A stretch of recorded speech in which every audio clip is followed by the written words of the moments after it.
오늘 묵상할 말씀은 다니엘서 8장 1절에서 14절입니다. 정결하게 될 때까지 제목으로 말씀 묵상하겠습니다. 첫째 단락 순양과 순염소의 한상에 대해서 봅니다. 벨사살이 왕위에 오른 지 3년이 되는 해에 나 다니엘은 처음 본 것에 이어 두 번째로 한상을 보았다. 한상 속에서 보니 나는 엘람 지방 수산성 을레 강가에 서 있었다. 내가 눈을 들어보니 순양 한 마리가 강가에 서 있는데 그 순양에게는 뿔이 둘 있고 그 뿔이 둘 다 길었는데 한 뿔은 다른 뿔보다 더 길었다. 그 긴 것이 나중에 나온 것이다. 내가 보니 그 순양이 서쪽과 북쪽과 남쪽으로 들이받는데도 아무 짐승도 그 앞에서 대항하지 못했으며 그 손에서 구해낼 수 있는 이가 아무도 없었다. 그 순양은 자기 마음대로 하며 더욱 강해졌다. 이것이 무엇을 뜻하는지 알아보려고 생각에 잠겨 있을 때에 순염소 한 마리가 서쪽으로부터 올라와서 땅에 두루 다니는데 얼마나 빨리 달리는지 발이 땅에 닿지 않았다. 두 눈 사이에는 뿔 하나가 뚜렷이 보였다.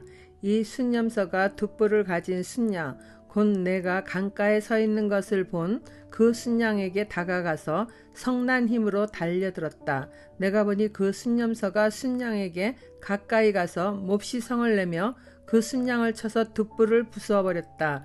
그 순양은 순염소와 맞서서 싸울 힘이 없었다. 순염소가 순양을 땅에 집어 던지고 짓밟았으나 그 손에서 순양을 구해낼 사람이 없었다. 다니엘서는 히브리어와 아람어로 기록되어 있습니다.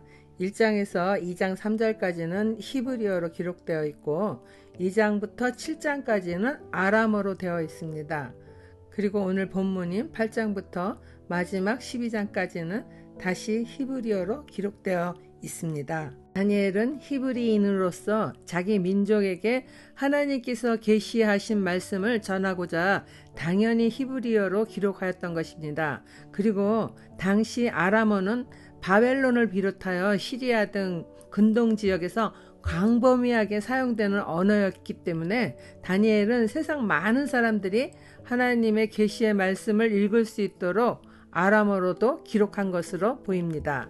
다니엘이 이스라엘 민족뿐만 아니라 온 세상 사람들에게 하나님의 뜻을 알리기를 원하는 마음, 즉 오늘날로 말하면 복음을 전하는 전도자의 마음을 가지고 있었던 것입니다.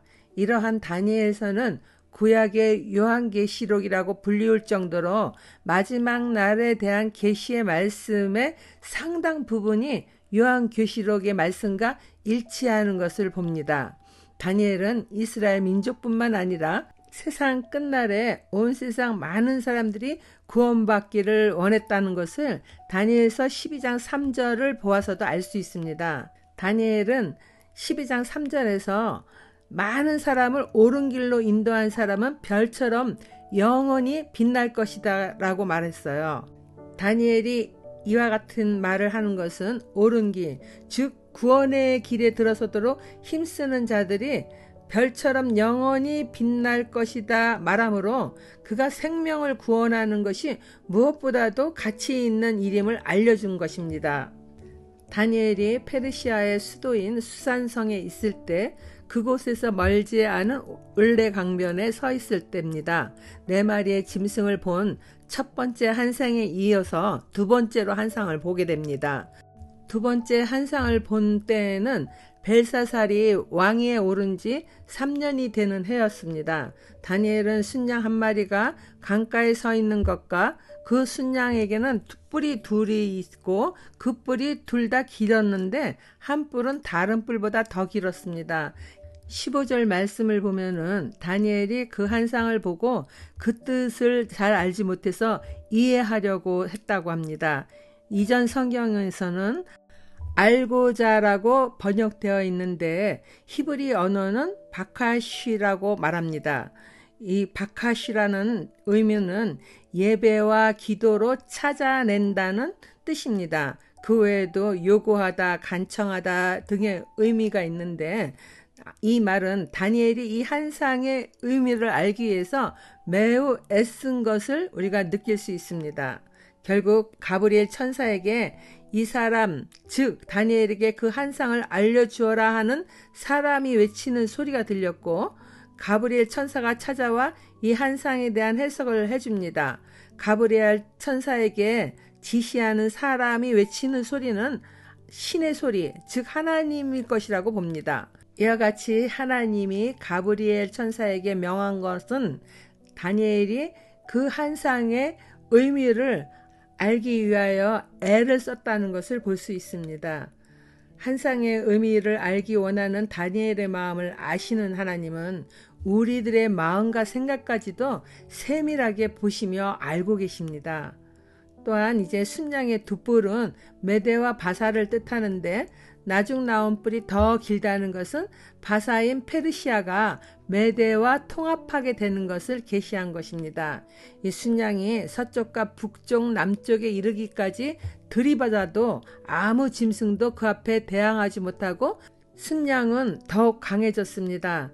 그러나 일반적 동물들 중에서 양이 염소를 이기기 어려운 것처럼 순염소 한 마리가 서쪽으로부터 올라와서 땅을 두루 다니는데 얼마나 빨리 달리는지 발이 땅에 닿지 않았다고 합니다. 두 눈 사이에는 뿔 하나가 뚜렷이 달려 있었고, 이 순염소가 두 뿔을 가진 순양에게 성난 힘으로 달려들어 순양을 쳐서 두 뿔을 부숴버립니다. 순양은 순염소와 맞서서 싸울 힘이 없이 땅에 던져지고 짓밟히나 아무도 구해낼 사람이 없었습니다.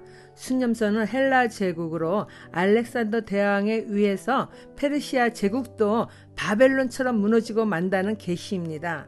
성경에서 뿔은 통치를 뜻하는 것으로 두 눈 사이의 뿔 하나는 젊은 날에 더 이상 정복할 땅이 없다고 말한 알렉산더 대왕을 가리킵니다. 그러나 그는 33살이라는 젊은 나이에 균에 의해서 감염되어 요절합니다. 이것을 보아 세상 권력이 부질없은가, 유한하다는 것을 다시 한번 보게 됩니다. 적용 질문입니다. 세상의 명예나 재물을 쌓기 위하여 또는 나의 욕심이나 야망을 쫓아 평안과 기쁨을 누리지 못한 채 바쁘게 살고 있지는 않나요? 두 번째 단락, 순염소의 4개의 뿔 한상에 대해서 보겠습니다. 순염소가 매우 강해지고 힘이 세워졌을 때에 그 큰 뿔이 부러지고 그 자리에 뚜렷하게 보이는 뿔넷이 하늘 사방으로 뻗으면서 돋아났다. 그 가운데 하나에서 또 다른 뿔 하나가 작게 돋기 시작하였으나 남쪽과 동쪽과 영광스러운 땅 쪽으로 크게 뻗어나갔다. 그것이 하늘 군대에 미칠 만큼 강해지더니 그 군대와 별 가운데서 며칠 땅에 떨어뜨리고 짓밟았다. 그것이 마치 하늘 군대를 주관하시는 분만큼이나 강해진 듯 하더니 그분에게 매일 드리는 제사마저 없애버리고 그분의 성전도 파괴하였다. 반역 때문에 성도들의 군대와 매일 드리는 제사가 그 뿔에게로 넘어갔다. 그 뿔은 하는 일마다 형통하였고 진리는 땅에 떨어졌다. 내가 들으니 어떤 거룩한 천사가 말하는데 또 다른 거룩한 천사가 먼저 말한 그 거룩한 천사에게 물었다. 한상 속에서 본 이 일들이 언제까지나 계속될까? 언제까지나 계속해서 매일 드리는 제사가 폐지되고 파멸을 불러올 반역이 자행되고 성소를 빼앗기고 백성이 짓밟힐까? 다른 천사가 나에게 말하였다. 밤낮 2300일이 지나야 성소가 깨끗하게 될 것이다.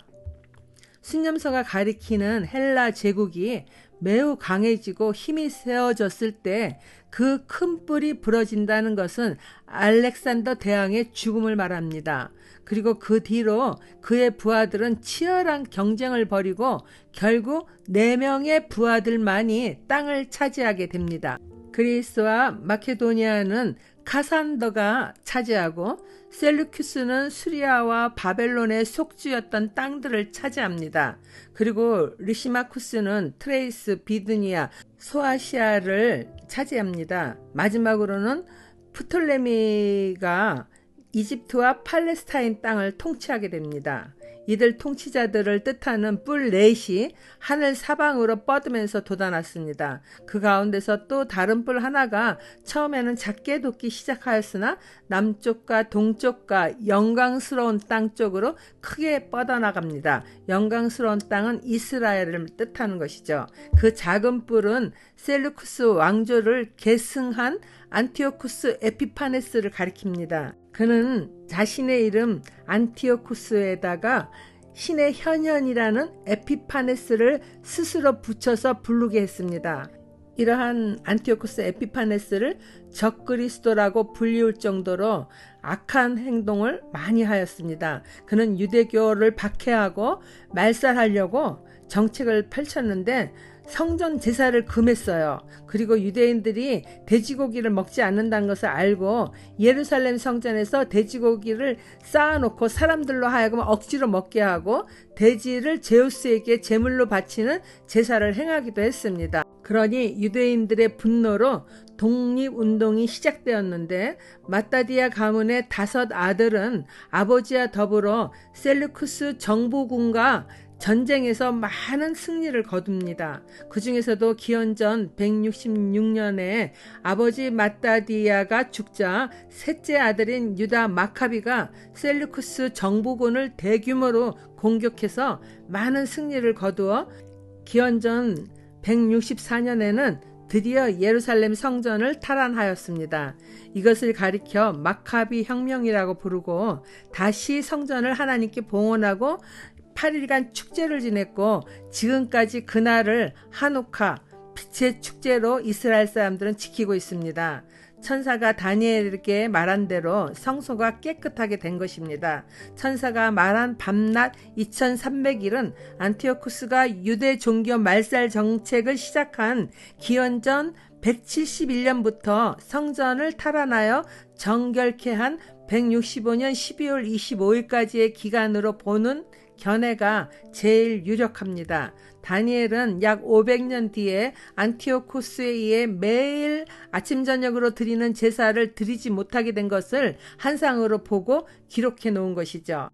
안티오쿠스 지배 아래 박해를 당하며 성전이 파괴되는 핍박 아래서도 믿음이 있는 자는 그들의 형통함이 무너질 것을 믿고 소망을 잃지 않았던 것입니다. 마카비 가문의 아버지와 아들들 뿐만 아니라 저항운동을 한 많은 사람들에게 이와 같은 다니엘의 예언의 말씀이 포기하지 않는 힘을 가져다 주었을 것입니다. 적용 질문입니다. 어려움이나 고난을 겪을지라도 그것을 통해 하나님의 뜻을 분별하며 더욱 주의 뜻을 따라 살고자 하십니까? 모든 상황을 아시는 하나님이 반드시 도우심으로 회복될 것을 믿으십니까? 기도하겠습니다.